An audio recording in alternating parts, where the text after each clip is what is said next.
Sports coupes. They should combine style with impressive performance and fun handling, yet be easy enough to live with every day. So let's say you've got around £35,000 to spend. Should you get an all-wheel drive Audi TT Quattro, a BMW M235i, or a slice of American apple pie? The Ford Mustang V8. Oh yeah, US muscle. Hurrah! To help you decide, I'm going to compare their design, It is the prettiest car here. critique their cabins, It's as if it's been formed out of recycled food cartons. test what they're like to drive, and see how practical they are. That's all I have to say about that, really. But first, let's talk about their technology. Well, BMW gets off to a great start with its iDrive system, which is just so simple and easy to use.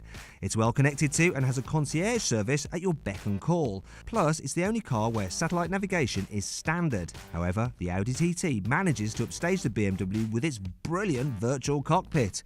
It may not be quite as easy to navigate as BMW system, but that fully digital display right in your eye line is just amazing. And then there's the Ford, with its Sync 2 touchscreen system, which feels a bit like a Windows phone compared to the Samsung and Apple offerings of the Germans. It's just harder to use and the screen duller and low resolution. I can't fault the upgraded sound system. It's absolutely banging, innit? But the interior quality, well, it's just miles behind the other two cars. I mean, look at this, right? It's as if it's been formed out of recycled food cartons. This is a shame, as the design is, well, it's kind of cool. There's a retro Americana feel to it, though next to the sensible European cars, there's something a little bit child's toy about the cabin. The BMW is more austere. Only a few flashes of M badges here and there and a sporty steering wheel let you know you're in something a little bit special. But the quality is on another level, and in keeping with something costing £35,000. But really, it's the Audi TT which feels the most special of the three to sit in. So the quality, it beats even that of the BMW, and yet it's more sporty inside than the Mustang. There are some really cool features, such as how the air vents house the climate controls, though that is an extra. But still, the TT is a lovely place to spend time. Comparing these cars' exterior design is tougher than their interiors, as they are so very different, and beauty, after all, is in the eye of the beholder. The BMW is a good-looking car, but it's the one most likely to slip under the radar. There's absolutely no chance of that happening in the Ford Mustang, though. It's as big as Texas, and you'll stand out like you're driving down the road in a giant Stetson. The Audi, it's got a crisp, neat design and some cool features like pulsing indicator lights. It is the prettiest car here, but it's the least manly. But does that extend to the performance? Well, the Audi's 2-litre 4-cylinder turbo has the least. It delivers 230 horsepower and 370 Nm of torque.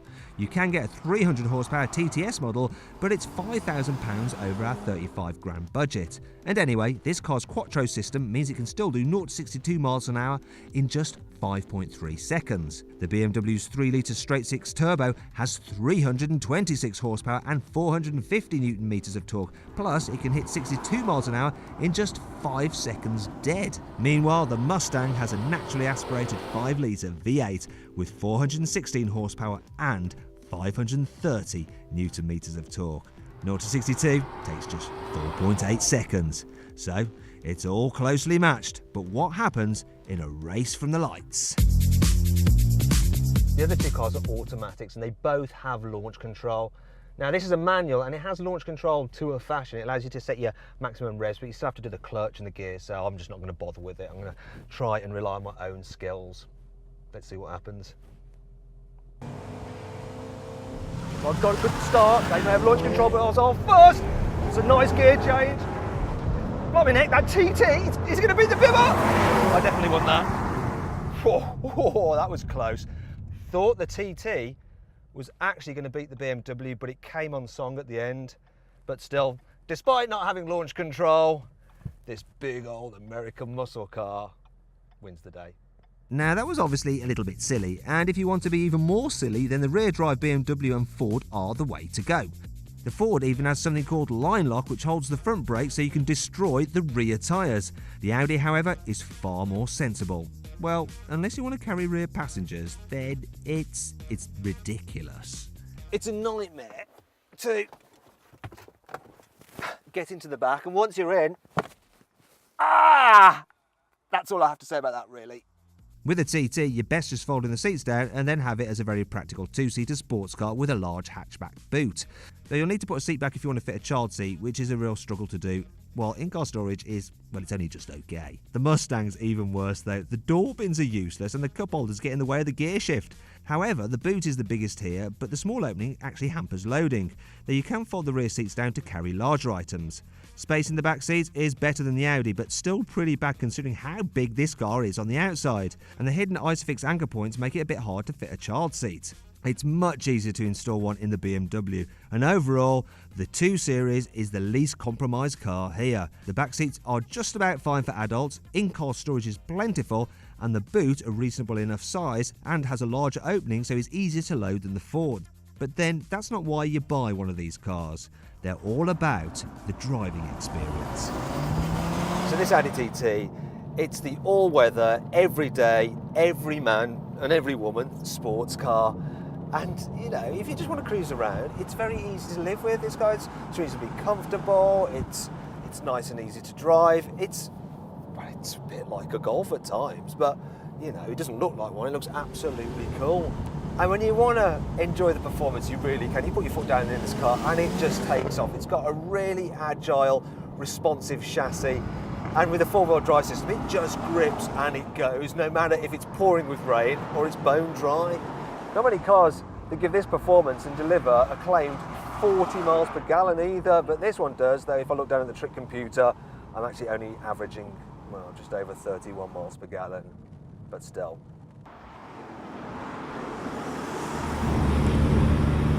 This car, it's down on power compared to the other two, but you don't really notice it in the real world. In fact, I think I can drive this thing faster, especially on unfamiliar roads, than I can in the Mustang or the BMW. That's just the way it is, and it's still really good fun. Thing is though, I reckon that lots of people can drive it quite easily, nice and quickly, and so in some ways you feel that your skill doesn't matter all that much. Some people like that. Some people like to be challenged. So how does the BMW measure up? This M235i is a happy midpoint between the civil Audi TT and the bombastic Ford Mustang. Now I should point out that the car I'm driving here is fitted with the optional 8-speed automatic gearbox, and it does bump up the price a bit to over the £35,000 budget. So it's 6-cylinder engine, it's got plenty of performance, and while it doesn't sound quite as fruity as the V8 in the Mustang,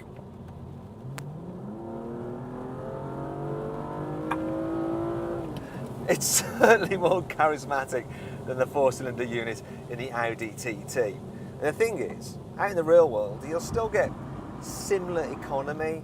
So the trick computer's saying 32 miles per gallon. It's not too bad, and I can certainly live with that. And I can certainly live with how this car handles. So it still has a hairy-chested front-engine rear-drive coupe feel to it, and your skill does matter with how this car drives, and you can feel it moving around beneath you. Yeah, it's not totally leery, that you can't live with it every day, and because it's quite a small car, it's actually really easy to drive in town. On the whole, I think this is a really nice rounded sports car. Almost does everything you need. And finally, we come to the Mustang. The Mustang is the biggest car here, and when you drive them back to back, it's the one that leaves the biggest impression. Obviously, it's dominated by that 5-litre engine, which, well, it goes like stink, and as you probably just heard, makes the best noise for sure. And unlike Mustangs of old, you know, this thing actually handles. It's a really good fun car to drive. Probably lacks the precision of the Germans, but yeah, on the whole, I actually think it's a little bit more enjoyable. I'm getting a bit more from it. Now, if I was going to have this as a second car, or I was only ever going to do a few miles, then yeah, I think no brainer, I'd take this for sure. It just leaves the biggest impression, like I said, and it's such an experience. The problem is, it's a costly experience. So I'm averaging 18 miles per gallon, and also there's something about it, like driving it on our tiny British roads, you just feel like a bit of a knob. So, where does that leave us? Which of these cars is the best buy? The Audi TT. It's sharp, it's efficient, it's desirable. The Ford Mustang V8. It's a big-hearted Larry loon which will put hairs on your chest. However, it's the BMW M235i with its excellent blend of a lovely engine, a fun rear-wheel drive chassis, surprising practicality and acceptable running costs, which is actually the best all-round sports coupe here, and that's why it wins this test. If you click over there, you can watch in-depth individual video reviews of each of the cars in this test. And if you enjoyed this video, please like it, share it and subscribe to our channel.